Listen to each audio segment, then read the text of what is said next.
साथ मयूरी श्रीवास्तव। सबसे पहले आप सभी को होली की ढेर सारी शुभकामनाएं। रंगों का त्योहार होली लोगों के जीवन में खुशियां, उमंग और नई ऊर्जा लेकर आता है। पूरे साल भर हर कोई इसका बेसब्री से इंतजार करता है, क्योंकि यह ना सिर्फ रंग खेलने का मौका देता है बल्कि शुभता और सकारात्मकता और सौभाग्य का भी प्रतीक माना जाता है। ज्योतिष शास्त्र के अनुसार होली के दिन किए गए उपाय जल्दी फल देते हैं और जीवन में सकारात्मक परिणाम भी लाते हैं।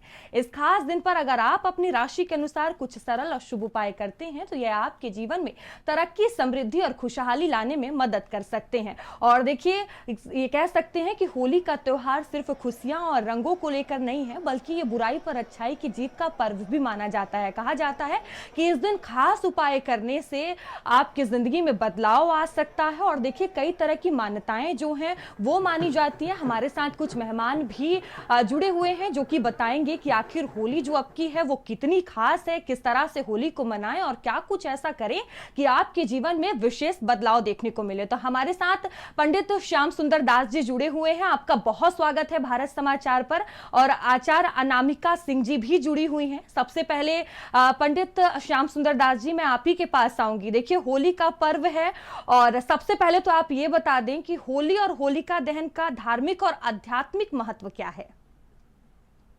को स्नेह भरा श्याम, सबसे पहले तो होली की बहुत बहुत शुभकामनाएं। और चूंकि हम वृंदावन से हैं तो वृंदावन में हमारी जो कहते हैं ब्रज होरी जगत होरा, ब्रज में जो हो रहा होता है जगत में होली होती है। और ये होलिका दहन जो होती है ये अधर्म के ऊपर धर्म की विजय का एक प्रतीक होता है। ये होलिका दहन की बड़ी विशेष महिमा हमारे शास्त्रों में बताई गई है। आप सबने विशेष रूप से सुना होगा कि प्रहलाद जी महाराज को लेकर होलिका बैठी थी तो होलिका दहन तब से शुरू हुई। परंतु आज आपके माध्यम से हम एक नई बात लोगों तक पहुंचाना चाह रहे हैं। जो भविष्य पुराण में वर्णन आता है कि इस होलिका दहन की परंपरा जो शुरू हुई वो रघुवंशी भगवान श्री राम के जो पूर्वज महाराज रघु थे, उन्होंने ढूंढा नामक राक्षसी के वध के लिए नगर के बालकों और जो जड़ लोग थे, वृद्ध लोग थे, उनको इकट्ठा करके ढूंढा राक्षसी की मर्दन करके इस होलिका दहन की कार्यक्रम को शुरू किया था। तो ये होलिका दहन का जो कार्यक्रम है, यह कार्यक्रम वास्तविकता में अनीति और अन्याय के ऊपर सत्य, न्याय और वास्तविकता में एक तरीके से जो संसार के और जगत के कमजोर पक्ष के लोग हैं, वो लोग भी संसार में अपनी क्या भूमिका निभाते हैं, होलिका दहन हमें ये बताता है। परंतु बहुत से लोग शास्त्रों को ना जान पाने के कारण होलिका दहन के इस मुख्य कारण को नहीं जानते हैं। तो ये भविष्य पुराण में कथा आती है कि ढूंढा राक्षसी के वध के लिए महाराज रघु जो भगवान श्री राम के पूर्वज थे, उन्होंने बालकों और जो जड़ लोग थे उनको इकट्ठा करके उस राक्षसी का वध किया था। इस कारण से होलिका दहन मनाई जाती है। और एक बहुत विशेष बात मैं होली के विषय में भी आप सभी को बताऊं, ये होली का जो पर्व होता है ये हमारे वहाँ रंगों का उत्साह का पर्व है। इसके अलावा होली पे एक विशेष बात जो हमारे शास्त्रों में बताई गई है वो इस प्रकार से है। जो पंचांग पढ़ते हैं उन्हें पता होगा, पंचांग में लिखा होता है शुपच स्पर्शः, अर्थात होली में जब आप मर्यादित ढंग से, बहुत सुंदर ढंग से इस होली का पर्व मना लें, उसके बाद एक चीज अवश्य सबको करनी चाहिए जिससे होली का पुण्य अनंत गुना हो जाता है। वो क्या होता है? आपके जो भी नगर के लोग हैं, आपके जो भी गांव के सफाई करने वाले हैं, आपके नगर के जो भी सफाई कर्मी हैं, उन सफाई कर्मी को आप गुलाल लगाकर, मिठाई दे करके और अपनी सामर्थ्य अनुसार कुछ वस्त्र और दक्षिणा भेंट करके यदि आप उनका स्पर्श करते हैं तो आपके पाप का नाश होता है। और साथ ही साथ हमारे इस सत्य सनातन धर्म की जो बृहत्ता है, इस सत्य सनातन धर्म की सौहार्दता है, वो जगत में प्रकट होती है। तो ये सौहार्दता सब में प्रकट हो पाए, इस कारण से इन सब चीजों को जानना बहुत आवश्यक है। जो परंपराएं प्राचीन समय से चलती आई हैं, लेकिन कालांतर में वो लोग शास्त्रों को पढ़ नहीं रहे हैं तो उन बातों को भूलते जा रहे हैं। इसलिए बिल्कुल, कहीं ना कहीं लोगों को जानकारियां लेने की जरूरत है और ये करने की जरूरत है। और हमारे साथ, मैं लौटूंगी आपके पास, हमारे साथ अनामिका सिंह जी भी जुड़ी हुई हैं। अनामिका जी, देखिए, लोगों में बड़ी कंफ्यूजन है होलिका दहन को लेकर, तो सही तिथि क्या है, शुभ मुहूर्त क्या है इसको लेकर? जी हाँ, पहले तो होली की बहुत बहुत शुभकामनाएं सभी देखने वालों को, सभी दर्शकों को। होलिका दहन जो है वो हम्म, फाल्गुनी मास की पूर्णिमा को मनाई जाती है। हम्म, इस बार जो डेट है वो हमारी सेकंड से शुरू होगी 5:55 शाम को, हम्म, और अगले दिन 5:07 तक हमारी पूर्णिमा तिथि रहेगी। हम्म, अब हमारे शास्त्रों के अनुसार जब हम कोई भी मुहूर्त निकालते हैं तो वो पंचांग से ही निकाला जाता है। पंचांग में जो है वो तिथि, वार, नक्षत्र, योग और करण, इन बिल्कुल, सब 5 अंगों को लेकर के मुहूर्त निकाला जाता है। हम्म, तो मुहूर्त की विशेषता ये है कि सही काम पे जब प्रकृति की ऊर्जा हमें उस कार्य को करने के लिए अनुमति देती है, हम उसी कार्य को, शुभ कार्य को उसी मुहूर्त में करना चाहिए। हम्म, अब इस बार जो है भद्रा भी साथ ही की साथ शुरू हो जाएगी 5:58 शाम हम्म, को। अब इसको लेकर के बहुत ही लोगों में संशय है कि हमें क्या करना चाहिए, भद्रा भी लग गई है, हम्म, क्योंकि भद्रा जो है एक करण है, विष्टिकरण, जिसमें कि मांगलिक कार्यों कार्यों को करने हम्म, की अनुमति नहीं दी गई है शास्त्रों के हिसाब से। तो भद्रा काल जो है वो रहेगी सुबह 5:28 हम्म, तक, 3 तारीख को। हम्म, अब ऐसे में हम कौन सा मुहूर्त निकालें जिसमें कि शुभ हो ये? हम्म, तो 2 मुहूर्त निकल के आते हैं। एक तो शास्त्रों के हिसाब से जो पुंछ काल है, जो हम्म, भद्रा का पुंछ काल होता है, उसमें अनुमति दी गई है कि अगर हमें कोई भी काल नहीं मिल रहा है, कोई भी शुभ कार्य करने के लिए समय नहीं मिल रहा है, तो हम्म, हम उस टाइम को सिलेक्ट कर सकते हैं। हम्म, जिसमें कि पुंछ काल जो है भद्रा का वो पड़ेगा 3 मार्च को 1:26 सुबह, हम्म, 2:35 तक। तो ये हम्म, 1 घंटा मिलता है हम जिसमें होलिका दहन कर सकते हैं, जो कि शुभ साबित होगा। हम्म, दूसरा पहलू है कि चंद्र ग्रहण भी साथ-साथ पड़ रहा है 3 तारीख को, जो कि शुरू हो जाएगा 3:21 हम्म, से और शाम को 6:46 तक रहेगा। हम्म, अब ये भी मान्यता है कि अगर चंद्र ग्रहण है, तो उसमें हम शुभ कार्य नहीं कर सकते, और सूतक काल जो है वो हम्म, 9 घंटे पहले ही शुरू हो जाता है। अब 9 घंटे पहले का मतलब है सुबह 6:20।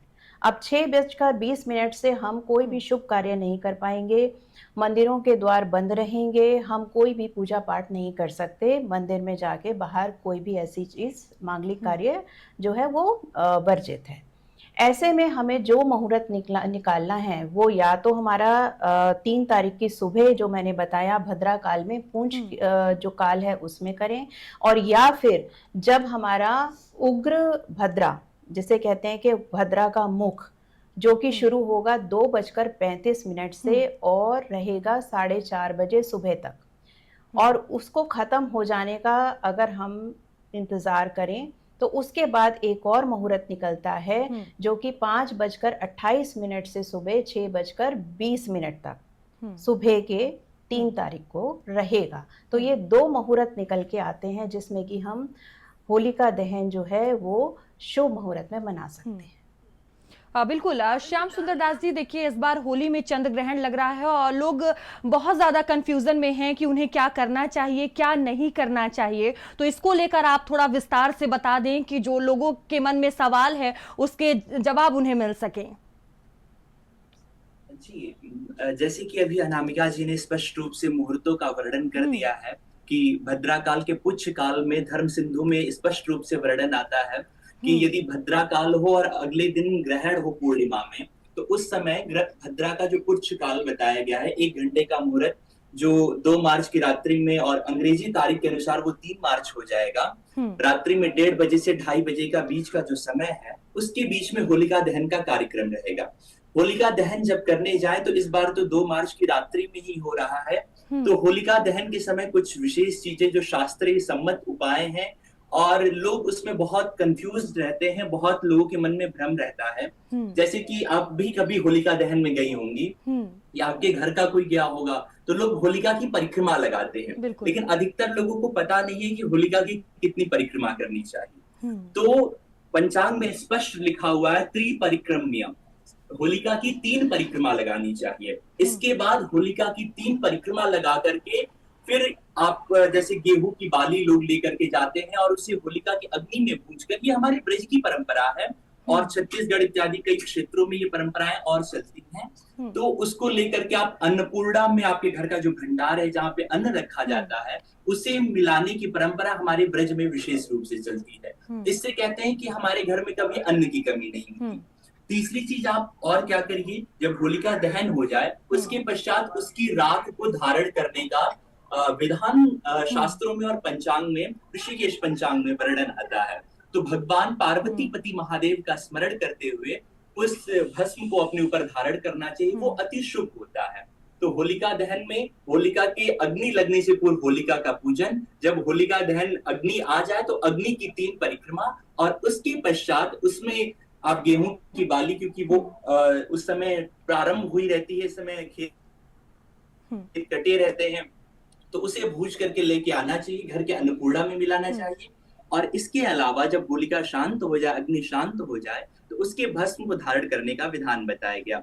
और पूर्व में ही हमने होली के विषय में जो आपके नगर के, आपके गांव के साफ सफाई करने वाले हैं उनको जो भेंट करने का विधान बताया, ये हम बता ही चुके हैं। तो इतने नियमों को करने के साथ ही साथ जो चंद्र ग्रहण पड़ रहा है 3 मार्च को, तो सूतक काल तो सुबह से प्रारंभ हो जाएगा, क्योंकि चंद्र ग्रहण का 9 घंटे पूर्व सूतक काल होता है और सूर्य ग्रहण का 12 घंटे पूर्व से।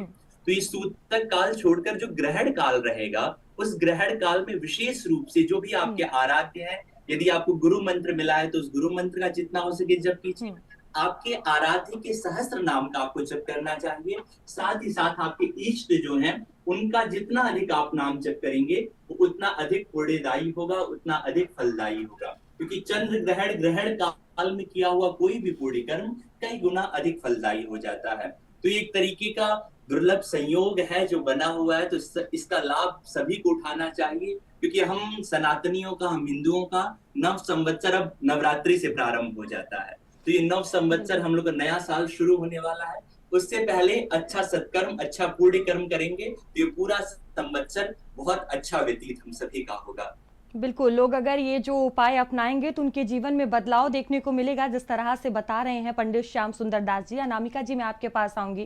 देखिए, जिस तरह से श्याम सुंदर दास जी बता रहे हैं कि जो होलिका होती है उसकी परिक्रमा लगाई जाती है, तो क्या उस दिन जो आम लोग हैं कोई विशेष मंत्र का जाप करना चाहिए, कोई सरल उपाय, और क्या वो खास करें कि उनके जीवन में बदलाव आए, सुख समृद्धि आए?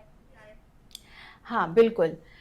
जो होलिका दहन के बाद, जैसे कि मैंने बताया कि भद्रा काल इस बार पृथ्वी पे भी होगी, तो वो बहुत ही उग्र रहने वाली हैं, तो भद्रा को हम अवॉइड करके उसके बाद होलिका दहन कर लेंगे। होलिका दहन की अग्नि के बाद जो राख बचती है, उस राख को आप घर पे ला करके अपने जो भी प्रियजन हैं, जिनसे आप चाहते हैं कि नकारात्मक ऊर्जाएं उनसे आप हटाना चाहते हैं, तो उनके ऊपर आप तिलक लगा सकते हैं। ज़्यादातर माताएं जो हैं वो अपने बच्चों को लेकर बहुत चिंतित रहती हैं कि नकारात्मक ऊर्जाएं उन पे ना आ जाएं। तो ऐसे में जो होलिका दहन के जो बची हुई राख होती है उसका टीका हम बच्चों को लगाते हैं। और इसके अलावा और भी बहुत सरल उपाय हैं। उससे पहले हम बात करेंगे कि जो ग्रहण काल है, ग्रहण काल हमारे यहाँ पूरा इस बार चंद्र ग्रहण पूरा दिखेगा, तो भारत में इसकी पूरा मान्यता है, तो हमें सूतक काल का पूरा ध्यान रखना है। सूतक काल के पूरे दौरान जो भी जिस तरह के जो मान्यताएं हैं, जो नियम हैं, उनको सबको माना जाएगा। घर में कोई भी चीज़ आप उस समय भोजन इत्यादि ना बनाएं, ना ही आप गैस जलाएं, और जो पहले भोजन बन चुका है उसमें आप तुलसी का पत्ता डाल सकते हैं। और जो खाना आप खाएं पहले ही खा लें, ग्रहण के पहले ही खा लें, क्योंकि माना जाता है जो भोजन हमारे अंदर रह जाता है वो भी ऐसी ऊर्जाएं ग्रहण कर लेता है वातावरण से, जो कि हमें आगे चल के नुकसान पहुंचाएगा। तो मेरा मानना है कि अगर आप ग्रहण के समय भोजन ना करें तो बहुत अच्छा रहेगा। उस समय जब तप की बहुत मान्यता है, और जो गुरु मंत्र से दीक्षित हैं उनको गुरु मंत्र करना चाहिए। नहीं तो और सरल मंत्र भी हैं, जैसे कि आप ओम नमः शिवाय का जाप कर सकते हैं, आप दुर्गा कवच कर सकते हैं, आप राम रक्षा स्तोत्र कर सकते हैं। तो ये सभी जो हमारे परंपरा में जो मंत्रों का दिया गया है, इन सब को आप करें उस समय। और ग्रहण में ये खास चीज़ पे, क्योंकि इस समय ग्रहण के समय पे हमारी जो आंतरिक ऊर्जाएं हैं वो ज़्यादा एक्टिवेट हो जाती हैं, तो उस समय हमें जो मंत्र के लिए जो गहनता चाहिए, वो इस समय हमारे पास उपलब्ध हो सकती है।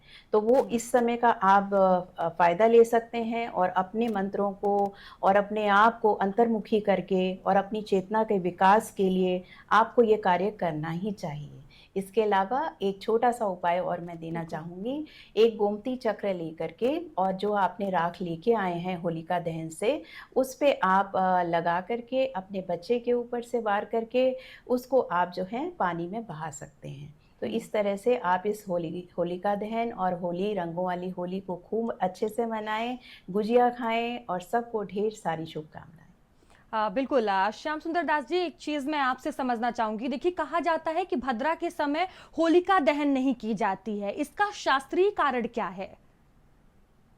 देखिए, भद्रा की जो उत्पत्ति हुई है, हुँ, ये भद्रा सूर्य और छाया के द्वारा उत्पन्न हुई है और ये शनि की बहन कही जाती है। हुँ, जो भद्रा की उत्पत्ति की आप कथा कहेंगे, यदि कथा के विषय में जाएँगे तो बड़ा विस्तृत चर्चा हो जाएगी। मैं संक्षेप में आपको बताता हूँ। बिल्कुल। तो भद्रा काल में जो शुभ कर्म है, उसके लिए निषिद्ध इसलिए बताया गया, क्योंकि भद्रा का जो मुख्य उद्देश्य था, भद्रा को उत्पत्ति करने का उद्देश्य था दैत्यों का विनाश और हुँ, उसके अलावा कुछ विशेष नक्षत्रों में, कुछ विशेष कालों में ब्रह्मा जी ने इनकी गणना की और उस समय स्पष्ट रूप से ये कहा गया था कि जो विवाह इत्यादि शुभ कर्म है, पूजन पाठ है, उसमें भद्रा का त्याग कर देना चाहिए। लेकिन हुँ, भद्रा को भी देखते हैं कि भद्रा उस हुँ, समय कहाँ पे है।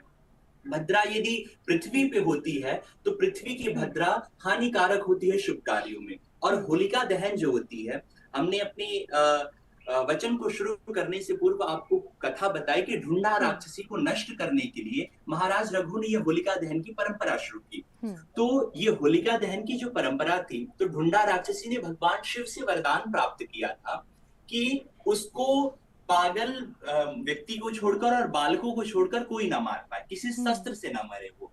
तब महाराज रघु ने वशिष्ठ जी के कहने पर उस समय महाराज रघु ने नगर के बालकों को इकट्ठा किया, उन्हें लकड़ी की तलवारें पकड़ाई और इसके साथ-साथ जो गांव के बड़े बुजुर्ग थे उनसे कहा पागलों की तरह आचरण करो। हुँ, फिर उनको देख करके वो ढूंढा राक्षसी आई है और जैसे हर नगर हर गांव में एक इकट्ठा किया हुँ, जाता है, लकड़ी को इकट्ठा किया जाता है, गाय के गोबर के कंडों को इकट्ठा किया जाता है और उसमें होलिका दहन की जाती है। तो उस समय वो ढूंढा राक्षसी उस सारे समूह के बीच में आके छिप गई। तो उस समय वशिष्ठ जी ने मंत्रों के द्वारा जल की एक धारा बनाई है, एक जल का गोल चक्र बनाया ताकि वो राक्षसी बाहर ना जा पाए। तो विधान जो कहा जाता है, होलिका दहन से पूर्व होलिका को जल के द्वारा बांधा जाता है, फिर उसके पश्चात अग्नि का मंत्र पढ़ के अग्नि प्रज्वलित की जाती है, तो उसके द्वारा वो होलिका दहन की जाती है। तो हुँ, भद्रा काल जो है, तो उसका इसलिए त्याग किया जाता है क्योंकि होलिका दहन में जो अग्नि होती है वो पूरे वर्ष भर कैसा पूरा देश रहेगा, पूरे देश में राजा के ऊपर कैसा संकट आएगा, प्रजा के ऊपर क्या अच्छा रहेगा, बुरा रहेगा, ये होलिका से विचार किया जाता है। जैसे होलिका दहन जब हो रहा है उस समय वायु कैसी चल रही है, उस वायु को देख करके हम विचार करते हैं कि वो वायु अगर पूर्ववर्ती है तो वो सुखदायी होगी, यदि वो दक्षिणवर्ती है वो दुखदायी होगी। तो वायु का विचार किया जाता है और उस वायु के द्वारा फिर पूरे वर्ष भर, पूरे हुँ, संवत्सर का कैसा फल होगा, वो निर्णित होता है। तो ये हुँ, होलिका दहन बस एक दिन का कार्यक्रम नहीं है, ये पूरे वर्ष का हुँ, क्या फलादेश होगा, वर्ष में क्या घटनाएं हो सकती हैं, ये सारी चीजें पता चलती हैं। इसीलिए हुँ, भद्रा का विशेष ध्यान दिया जाता है कि होलिका दहन क्या करती है, जितने क्षेत्र के लोग वहां पे जाते हैं उनकी सारी नकारात्मकता को जलाती है। तो हुँ, ऐसा एक तरीके का वो पूर्ण अवसर है जिसमें उस क्षेत्र के सभी लोगों की नकारात्मकताएं नष्ट हो रही हैं। तो इसे भद्रा काल में करने से वो अनिष्टकारी हो जाती है। इस कारण से धर्म हुँ, सिंधु में, निर्णय सिंधु में विशेष रूप से वर्णन आया है कि होलिका दहन करते समय हुँ, भद्रा का त्याग कर देना चाहिए। अभी इस वर्ष जैसी अवस्था बनी है कि भद्रा व्यतीत होने के साथ-साथ पूर्णिमा भी व्यतीत हो रही है, फिर बिल्कुल। ग्रहण का सूतक हुँ, काल आ जा रहा है। तो ऐसी अवस्था के लिए ग्रह भद्रा का जो पुच्छ काल यानी बिल्कुल। कि हुँ, पूंछ, पुच्छ मतलब होता है पूंछ।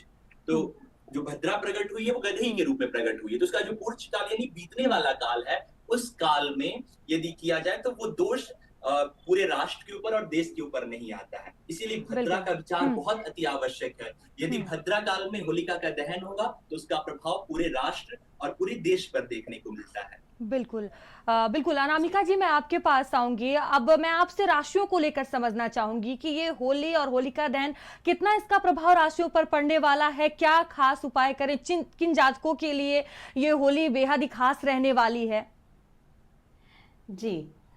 जैसे पंडित जी ने कहा कि जो भद्रा है वो इस समय पृथ्वी पे रहेगी, जी। तो इसका मतलब है जब भी भद्रा जो है कर्क राशि, सिंह राशि, कुंभ राशि या मीन राशि, हुँ, इन राशियों में रहती है तो वो विचरण अपना पृथ्वी पे करती है, मृत्यु लोक पे करती है।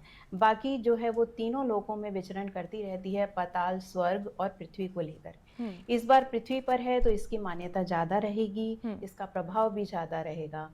चंद्रमा जो है इस समय सिंह राशि में है और इसी काल में जो है वो ग्रहण भी पड़ रहा है और जब होलिका दहन के समय जो है वो भी प्रभाव डालेगी, तो इसलिए सिंह राशि वालों को बहुत ज़्यादा सतर्क रहने की ज़रूरत है, क्योंकि ये एक ऐसा जो ग्रहण का समय है, इसका मतलब होता है ग्रहण कब पड़ता है जबकि हमारा सूर्य, चंद्रमा और पृथ्वी, इन तीनों का एक अलाइनमेंट होता है। जब पृथ्वी की छाया चंद्रमा पे पड़ती है तो चंद्र ग्रहण होता है।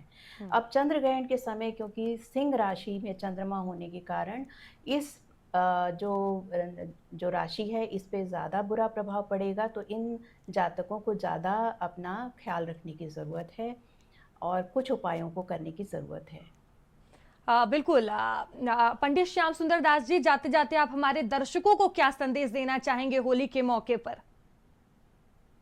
होली के मौके पर विशेष रूप से हम यही कहना चाहेंगे, ये होली प्रेम, सौहार्द और रंगों का उत्सव है। तो अंततोगत्वा हम विशेष रूप से यही निवेदन करना चाहेंगे जो हमने अपने वाणी को प्रारंभ करते ही निवेदन किया था कि होली को मनाने के साथ हमारे धर्म की सुंदरता, हमारे धर्म की खूबसूरती को आप बनाए रहें। साथ ही साथ होली का उत्सव मनाने के बाद आपके गाँव के, आपके नगर के जो भी साफ-सफाई करने वाले हैं, उनको अपनी सामर्थ्य अनुसार गुलाल लगाकर मिठाई, वस्त्र, दक्षिणा जो भी आप दे सकते हैं उसको दीजिए। जो लिंग पुराण में वेदव्यास भगवान ने विधान किया था, इस सनातन विधान को मानते हुए इस पर्व के द्वारा हमारे धर्म की सुंदरता को आप बढ़ाने का प्रयास करिए, क्योंकि ये धर्म किसी एक का नहीं, ये सबका धर्म है।